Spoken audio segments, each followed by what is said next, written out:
is visiting Mount Rushmore. The leftovers, yep, that's probably a deep pile of leftovers. Or somebody's buried them. Somebody's hiking up there, Mom. Yeah? Yeah, see? Well, there is a walking trail that goes that way. If we have time later, we can maybe do that one. It was, critics said, a preposterous idea, an outrage against South Dakota's Black Hills.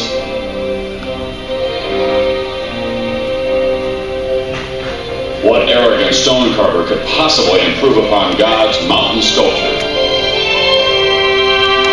But as the faces of the great men sprang lifelike from the mountain, Rushmore simply overwhelmed its critics and dazzled the world, just as the Republican ideals it honored had inspired and dazzled mankind in 1776.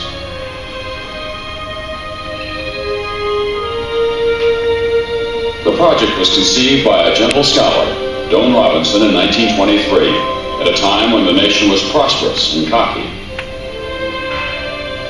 Robinson proposed that several granite spires in the Black Hills be carved into massive human figures. Lewis and Clark, Buffalo Bill Cody, Chief Red Cloud, or other Western heroes.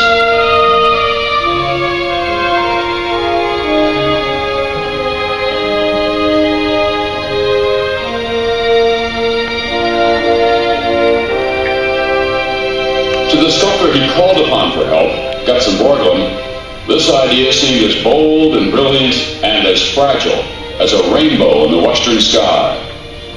The son of Danish immigrants, Borglum was a man who dreamed big and talked big, a man ideally suited to the times and to the carving of mountains. American art ought to be monumental, he said, in keeping with American life, and Rushmore ought to be colossal, in keeping with American achievements. Borglum found the needles impressive but too weathered for sculpting. Mount Rushmore, however, seemed perfect. Stone with a finer grain and texture, a mountain big enough for Borglum's imagination. Borglum argued that a monument on this scale should represent our entire national experience. His final concept would be a tribute to the founding, preservation, growth, and development of the nation. These events would be symbolized by the images of 4 Americans who never lost sight of the simple idea that man has a right to be free and to be happy. Washington, Jefferson, Theodore Roosevelt, Abraham Lincoln.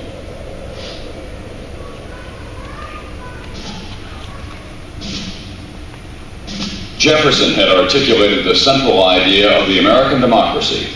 We hold these truths to be self-evident, he wrote in the Declaration of Independence, that all men are created equal, that they are endowed by their Creator with certain unalienable rights, that among these are life, liberty, and the pursuit of happiness. More than 20 years later, when Jefferson became president, the red-haired Virginian also proved to be a great nation builder. His purchase of the Louisiana Territory in 1803 opened the way to America's westward expansion.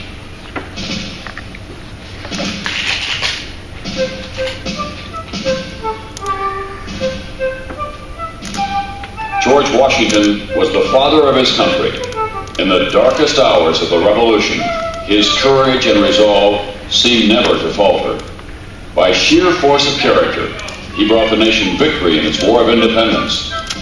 There were some who wanted to crown him emperor, but Washington would have none of it, choosing instead to nurture, in his own words, the sacred fire of liberty. As our first president, Washington set about to make the lofty ideals of the Declaration of Independence work in practice. For his iron rectitude, for his inspired vision of the future of a free people, and for the dignity he brought to the office of the presidency, Washington will be remembered for as long as men dream of freedom.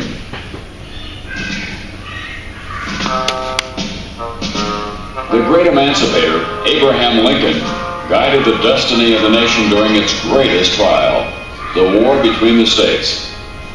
Let us have faith, he said, that right makes might, and in that faith, let us to the end dare to do our duty as we understand it. Lincoln was the prophet of America's permanence and of liberty, tolerance, and social justice for all our people.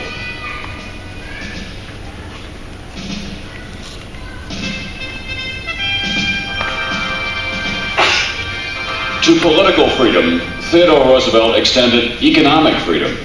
He was the daring trustbuster, passionate conservationist, and friend of the common man. At a time when the U.S. was emerging as a world power, he led the march toward new frontiers, forging new links between East and West of the Panama Canal. We, here in America, hold in our hands the hopes of the world, he wrote, and shame and disgrace will be ours if in our eyes the light of high resolve is dimmed, if we trail in the dust the golden hopes of men. The mountain was dedicated August 10, 1927. The symbol of the moment was a set of drill bits handed to Borglum by President Calvin Coolidge. With his customary showmanship, the sculptor put them right to work on the face of the mountain. For guidance in his design of studio models of the presidents, Borglum studied photographs, portraits, and life masks, using the sculptor's tools of light and shadow to create likenesses with human character and vitality.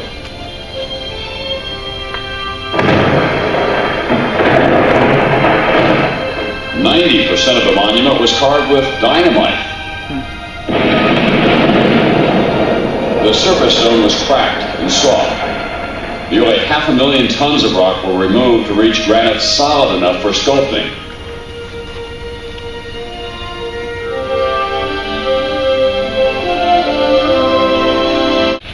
10,000 years from now, I think we can meditate and wonder whether our descendants, because I think they'll still be here, what they will think about us. And let us hope that at least they will give us the benefit of the doubt. That they will believe that we have honestly striven in our day and generation to preserve for our descendants a decent land to live in and a decent form of government to operate under.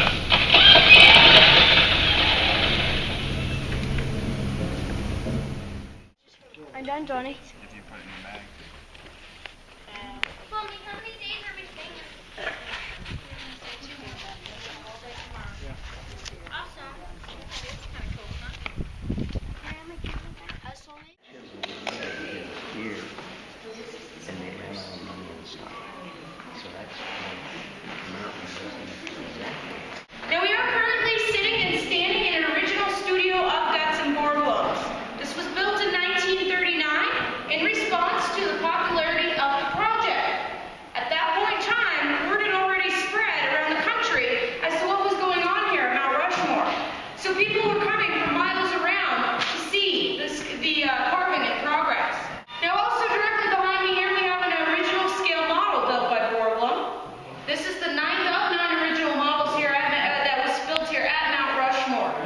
Now as you can see, it is a little bit more complete than what you see out there on the mountain today. And that is because this is what they intended for it to look like. Because of bad rock, they were unable to do so.